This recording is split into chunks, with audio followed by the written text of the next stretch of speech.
आज की वीडियो हमारी रहेगी कि मैं एक दिन में कितने सूट सिल लेती हूँ। हर किसी का ये क्वेश्चन रहता है और हर किसी को ये जिज्ञासा होती है कि सिलने वाली को कि मैं ज़्यादा से ज़्यादा सूट कितने निकाल सकती हूँ एक दिन में। तो हर टेलर के मन में क्वेश्चन रहता है और जिज्ञासा रहती है कि मैं कैसे एडजस्टमेंट करूँ कि मैं ज़्यादा से ज़्यादा सूट सिल सकूँ। और हम इस टॉपिक को लेके बहुत सारी वीडियो भी देखते हैं, अलग अलग टेलर्स की, अलग अलग क्रिएटर के कि कौन कितना सूट सिल सकता है। और हमें टाइटल में बहुत सारे वीडियो में मिल जाता है, मैं एक दिन में 10 सूट सिल लेती हूँ, 15 सूट सिल लेती हूँ, 20 सूट सिल लेती हूँ। तो सबका अपना अपना अलग अलग एक्सपीरियंस होता है, अलग अलग काम होता है भाई, किसके पास कितना काम है, कौन क्या करता है। एक होता है कि हमें सिलाई के लिए सिर्फ 4 ही घंटे मिलते हैं काम करने के लिए, और एक होता है कि कोई कोई कि हम सुबह से शाम तक बस इसी काम पे हैं, तो उनके काम में डिफरेंस भी बहुत ज़्यादा मिलेगा। अपने अगर इतना टाइम दे रहे हैं हम किसी काम को, तो काम ज़्यादा होगा ही क्वांटिटी में। और बाकी हाथ की स्पीड पे भी डिपेंड करता है ये काम, कि आपकी स्पीड कितनी है, हाथ की आपके पास मशीन कैसी है। बहुत सारे फैक्टर हैं जो हमें इस तरह से इफेक्ट करते हैं सिलाई की स्पीड में। तो आज उन्हीं पे बात करेंगे, सारे के सारे फैक्टर पे कौन कौन से होते हैं हमारे।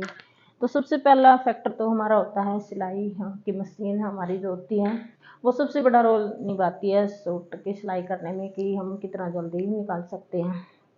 वो कैसे निभाती है, एक हमारे पास छोटी मशीन होती है जो घरेलू मशीन जिसको हम बोलते हैं, और उसकी देखो चाल भी इतनी ज़्यादा नहीं होती और उसमें रिपेयरिंग भी ज़्यादा होती है जो। और मोस्टली जो भी बिगनर्स हैं और जो गांव में लेडीज़ हैं उनके पास वही मशीन होते हैं। तो उस मशीन की वजह से कभी उसका धागा टूट गया, कभी नीचे फंस गया, तो कभी वो टांका देने लगी, इस तरह की प्रॉब्लम उस मशीन में बहुत ज़्यादा आती हैं। तो अगर आपके पास थोड़ा बहुत भी सिलाई करके कुछ पैसा आपने इकट्ठा कर लिया है, तो सबसे पहले आप अपनी मशीन चेंज करने की सोचिए, क्योंकि उससे क्या आपका काम और ज़्यादा अच्छा हो जाएगा। और ये 2-3 दिन हो गए थे, वैसे तो कई एक हफ्ता सारा हो गया मैंने ढंग सर सिलाई का काम करें, तो घर में मिस्त्री लग रहे हैं, इस वजह से मैं सिलाई का काम इतना नहीं कर पाऊँगी। हल्का फुल्का करूँ, कभी रात ने कर लिया, कभी कुछ, तो थोड़ा ज़रूरी है जो वो करना पड़ा है। तो आज इंटरलॉक के भी मेरे पास बहुत सूट हो रहे हैं, मैं सबसे पहले मैं ही निपटाऊँगी। और दूसरा फैक्टर है कि आप अपना खुद को कितना टाइम दे पाते हैं अपने काम को, तो वो सबसे ज़्यादा इफ़ेक्ट करेगा मशीन से भी ज़्यादा, कि हम काम को कितना टाइम दे पाते हैं। अगर हम सुबह 7 से शाम 7 बजे तक बैठें सिलाई पर, तो ओबियसली ये नॉर्मल सी बात है कि हम ज़्यादा सूट निकालेंगे।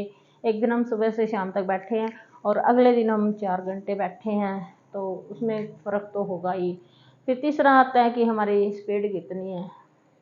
मशीन की स्पीड एक अलग फैक्टर है, हमारी स्पीड खुद की कितनी है काम करने की, और हमारे हाथ में कितनी सफाई है, तो वो एक अलग फैक्टर है। वो सबसे ज़्यादा इम्पोर्टेंट मैं मानती हूँ उसको।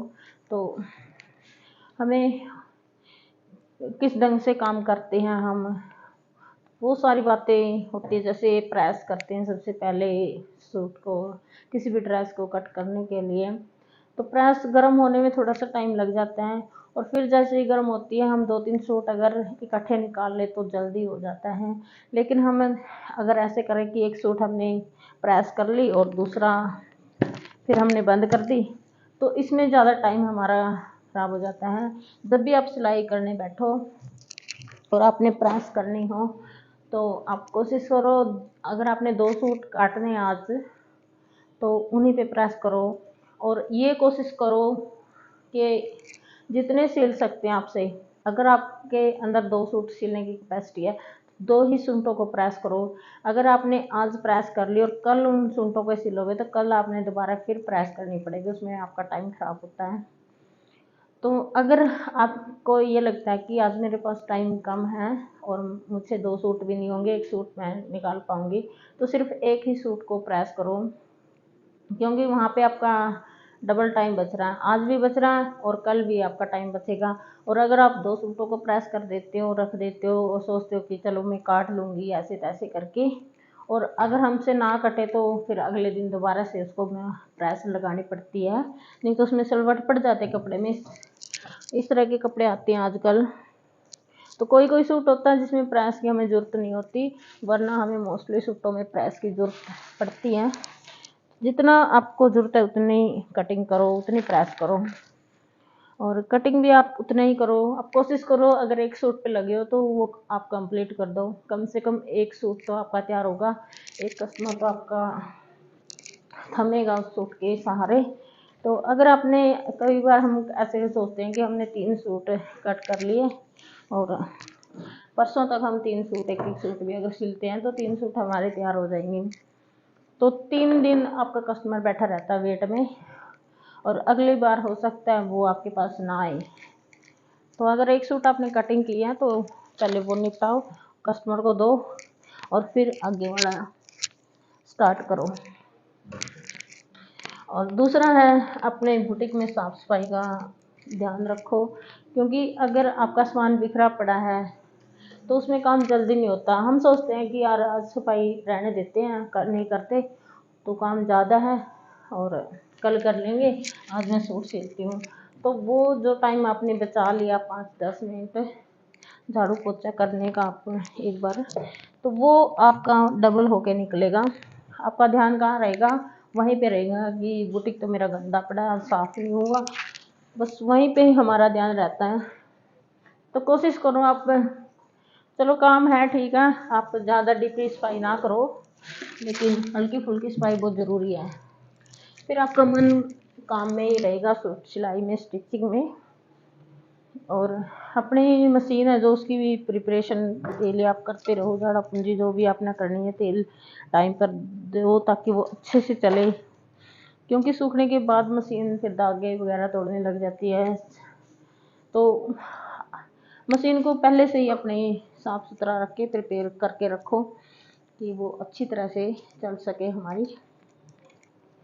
और मेन बात तो हमारे खुद पे ही होती है भाई, हमारे अंदर कितनी हिम्मत है, हमारे अंदर कितनी काम करने की शक्ति है, तो कितनी कैपेसिटी है हमें काम करने की।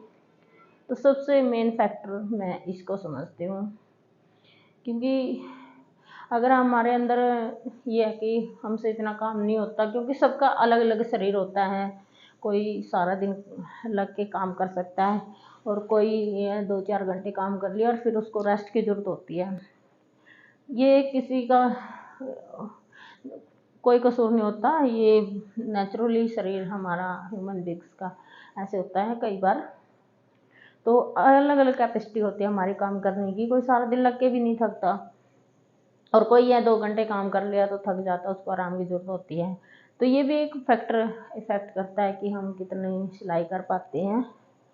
और कोई सोचता है कि नहीं मुझसे तो आराम आराम से होता है, और कोई लगन से, और कई बार जैसे डिजाइन आ जाते हैं सूट के, तो वो बहुत इफ़ेक्ट करती है वो चीज़ हमें, क्योंकि डिजाइन के लिए कस्टमर हमें 50 रुपये, जैसे हमारे गांव का एरिया है तो 50 रुपये बड़े रो पीट के देते हैं कस्टमर डिजाइन के, और 100 मांग लो तो बस ये है कि अगला घर ढूंढ लेती है वो।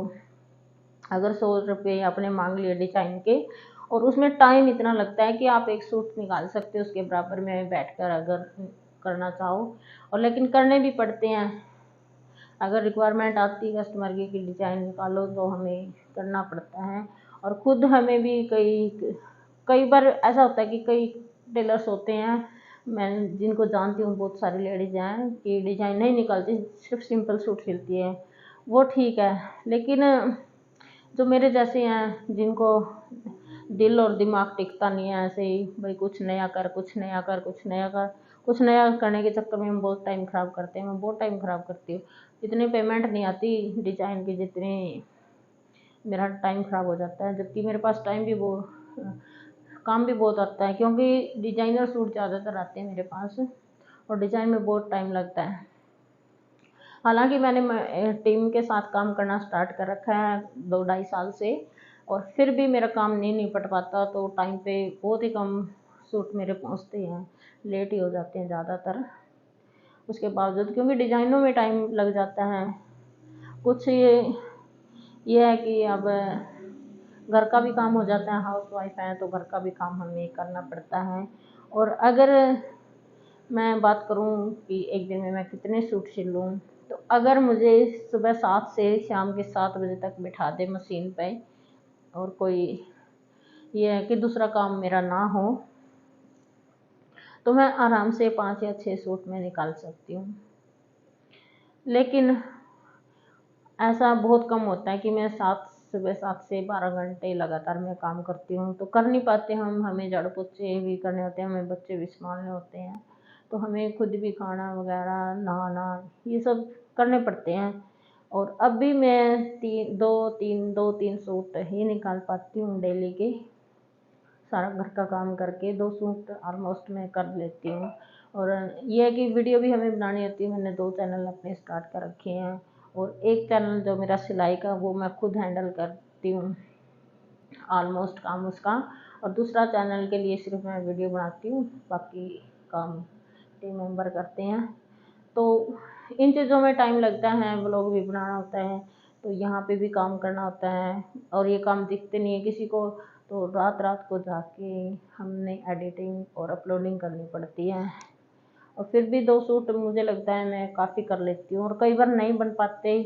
कई बार ऐसा होता है कि 3-4 दिन लगातार से नहीं बनते सूट, तो फिर और काम बढ़ जाता है और मुश्किलें बढ़ जाती हैं, और फिर 3-3, 4-4 सूट लगातार निकालने पड़ते हैं। रात रात को जाके वीडियो बंद करनी पड़ती है अपनी बनानी, इसलिए मेरी रेगुलरिटी नहीं हो पाती यूट्यूब पे। तो यूट्यूब पे मेरा बहुत गैप लगता है। वैसे मेरा टाइम कंप्लीट हो चुका है चैनल का, अभी बस मेल आनी बाकी है यूट्यूब की, लेकिन फिर भी मैं रेगुलर नहीं हो पाती जो होना चाहिए मुझे। जैसे मैंने डेली की सोच रखी कि मैं डेली एक वीडियो लॉन्ग और 2 शॉर्ट, 2 या 3 शॉर्ट डालूं, तो नहीं हो पाते, इतना ज़्यादा काम है। कोशिश करती हूँ बहुत ज़्यादा, लेकिन कभी कभी रह जाते हैं, कभी घर पे काम हो जाता है, कभी सिलाई का काम ज़्यादा हो जाता है, तो इन चक्करों में मेरा काम अक्सर रह जाता है। तो मेरी तो यही कैपेसिटी है। रूटीन का जो मेरा काम है वो है 2 से 3 सूट। अगर ज़्यादा मार मार है कपड़े की तो 3 सूट निकाल लेती हूँ, और नहीं तो 2। और 2 सूट अगर मेरे डेली निकलते रहें तो काफ़ी है मेरे लिए, मुझे लगता है। तो मेरा आराम से काम हो जाता है, और कुछ अलग से भी बनाना पड़ता है। कुछ हमें जैसे वीडियो के लिए भी अलग से वीडियो बनानी पड़ती है, शॉर्ट के लिए। बस मैं ज़्यादातर कम ही बनाती हूँ, जो भी डिज़ाइन मेरे पास आते हैं उन्हीं की वीडियो डालने की कोशिश करती हूँ। लेकिन सोचती बहुत हूँ मैं कि अलग से भी कुछ टाइम मैं यूट्यूब के लिए निकालूँ, जिससे मैं अपना टैलेंट और दिखा सकूँ लोगों को, लेकिन दिखा नहीं पाती। पता नहीं कब वो दिन आएगा कि मैं घर के काम से फ्री हूँ और मैं अपना खूब टैलेंट जो भी मेरे अंदर है वो मैं दिखाऊं लोगों को। देखते हैं टाइम के साथ साथ क्या होता है। तो आज करते हैं टॉपिक को यहीं पे बंद। कैसी लगी वीडियो आपको तो ज़रूर बताना हमें कमेंट करके। और आप कितने सूट सिल लेते हैं, अगर आप सिलाई करती हो तो हमें ये भी बताना। और अगर चैनल पर नए हैं तो सब्सक्राइब कर लेना, ताकि सिलाई से रिलेटेड टिप्स आपको मिलती